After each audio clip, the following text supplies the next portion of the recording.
Citadel grew, of course, out of my sense of horror of the destruction being caused by the war. I imagined, ironically, that man was a kind of citadel in himself, the carrier of the knowledge of the ages and experience, and yet here he is collapsing, being torn apart, broken down by decay, and simply being the opposite of what a citadel really is.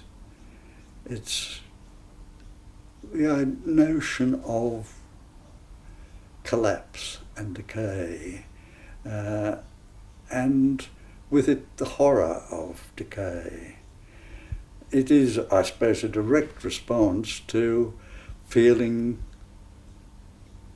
about the news from the war.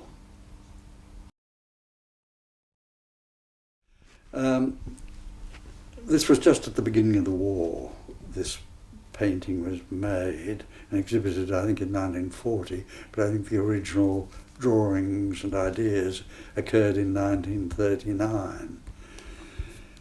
At that time, it occurred to me that we were prisoners of our habits, of our way of thinking, of accepting the logic that's been handed down to us.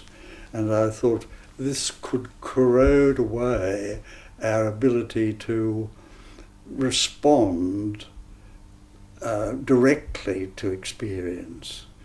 So I imagined this head of a man and the torso of a woman on a beach that had been hollowed out and corroded by a salt wind of the littoral, but the real corrosive factor, I felt, was our habits of thinking, our habits of looking at things and interpreting things in particular ways.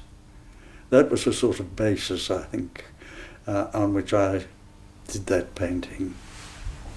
In the past, when I was building up, say, a preconceived idea, as in the Tristan and Isolde, I worked over months gathering images and consolidating them into the final work, but they were quite disparate.